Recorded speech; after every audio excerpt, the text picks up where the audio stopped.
അമ്മയുടെ പ്രത്യക്ഷീകരണത്തിന്റെ ഈ അനുഗ്രഹവേളയിൽ ഞങ്ങൾക്ക് സാധിച്ചു തരുവാൻ കനിയണമേ. ആമേൻ. വിശ്വാസ പ്രമാണം. സർവശക്തനായ പിതാവും ആകാശത്തിന്റെയും ഭൂമിയുടെയും സൃഷ്ടാവുമായ ദൈവത്തിൽ ഞാൻ വിശ്വസിക്കുന്നു. അവിടുത്തെ ഏകപുത്രനും ഞങ്ങളുടെ കർത്താവുമായ ഈശോമിശിഹായിലും ഞാൻ വിശ്വസിക്കുന്നു.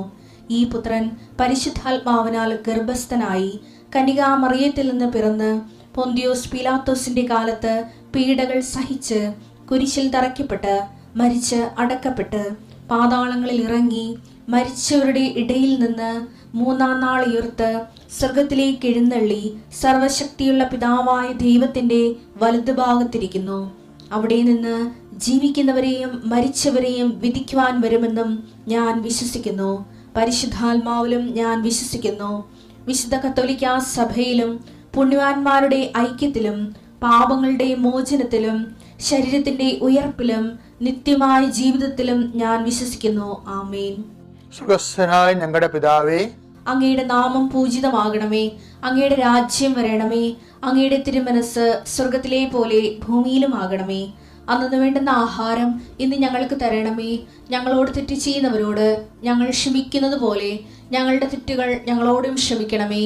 ഞങ്ങളെ പ്രലോഭനത്തിൽ ഉൾപ്പെടുത്തരുതേ, തിന്മയിൽ ഞങ്ങൾ രക്ഷിക്കണമേ. ആമേൻ. നന്മ നിറഞ്ഞ മറിയമേ, സ്വസ്തി. കർത്താവ് അങ്ങയുടെ കൂടെ സ്ത്രീകളിൽ അങ്ങ് അനുഗ്രഹിക്കപ്പെട്ടവളാകുന്നു. അങ്ങയുടെ ഉദരത്തിൻ ഫലമായി ഈശോ അനുഗ്രഹിക്കപ്പെട്ടവനാകുന്നു. പരിശുദ്ധ മറിയമേ, തമ്പുരാന്റെ അമ്മേ, പാപികളായ ഞങ്ങൾക്ക് വേണ്ടി ഇപ്പോഴും ഞങ്ങളുടെ മരണസമയത്തും തമ്പുരാനോട് അപേക്ഷിക്കണമേ. ആമേൻ. കർത്താവേ, നിന്റെ ഉന്നതമായ നാമത്തിന് സ്തോത്രം ചെയ്യും. കർത്താവേ, നിന്റെ വിശുദ്ധ പൗരോഹിത്യത്തെ മഹത്വപ്പെടുത്തണമേ. കർത്താവെ, സഭയിലുള്ള സാന്നിധ്യം പ്രകടമാക്കണമേ. 40 വർഷം ഞാൻ അർപ്പിച്ച കൃപാന്റെ യുഗതിയാൽ കൃപാസ്ഥാനത്താറെ ജീവനോടെ പ്രത്യക്ഷപ്പെട്ട മാതാവിന്റെ മാധ്യസ്ഥ കർത്താവെ, അപചാരിതവും ആകസ്മികമായ അപകടങ്ങൾ, തൊഴിലുമായി ബന്ധപ്പെട്ട് വരുന്ന അപകടങ്ങൾ, അതെല്ലാം അങ്ങയുടെ മക്കളെ അങ്ങ് പരിപൂർണമായി സംരക്ഷിക്കണമെന്ന് യേശുനാമത്തിൽ പ്രാർത്ഥിക്കുന്നു. കർത്താവ്, അന്ധന് കാഴ്ച നൽകിയവനെ, ചെകിടിന് കേട് നൽകിയവനെ, ഊമ്പന് സംഭാഷണ ശക്തി നൽകിയവനെ, ബഹുരോഗ്യപ്പെടുത്തിയവനെ, തളർവാരോഗ്യപ്പെടുത്തിയവനെ, മരിച്ചവനെ ഉയർപ്പിച്ചവനെ, കർത്താവെ, നിന്റെ തിരുനാമം സ്തുതി പറയുന്നു.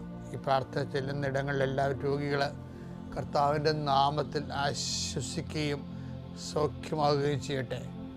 കർത്താവെ, സമാധാനമില്ലാത്ത കുടുംബങ്ങൾ, ഭാര്യ ഭർത്താക്കന്മാർ, അകന്ന് താമസിക്കുന്നവർ, കർത്താവെ, പരസ്പര സ്നേഹമില്ലാതെ കഴിയുന്നവരെ, ജീവിതം തന്നെ ഭാരമായി തോന്നുന്നവർ, മനസ്സിന് നിരാശ ജീവിക്കുന്നവർ, തൊഴിൽഭാരമില്ലാത്തവർ, തൊഴിൽഭാരത്തോടെ ജീവിക്കുന്നവർ, കർത്താവെ, ഒരു തീരുമാനമെടുക്കാൻ പറ്റാത്തവർ, അവർക്ക് ഇന്ന് 12 മണിക്കൊണ്ട് തീരുമാനമെടുക്കാൻ കർത്താവിൻ്റെ നാമത്തിൽ ഞാൻ അവരെ ആശീർവദിക്കുന്നു.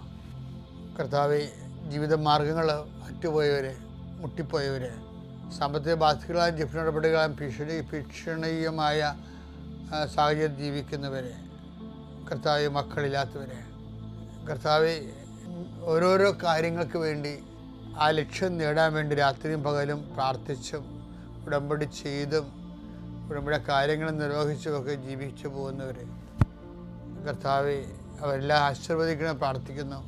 എൻ്റെ കർത്താവിൻ്റെ ഉന്നതമായ നാമത്തിൽ സഭയുടെ അധികാരത്തിൽ കുരിശിൻ്റെ അടയാളത്തിൽ യാത്രക്കാരെ ആശീർവദിക്കുന്നു, ഇൻ്റർവ്യൂ ഉള്ളവരെ ആശീർവദിക്കുന്നു, പരീക്ഷക്കാരെ ആശീർവദിക്കുന്നു, പരീക്ഷ റിസൾട്ട് പ്രതീക്ഷിക്കുന്നവരെ ആശീർവദിക്കുന്നു.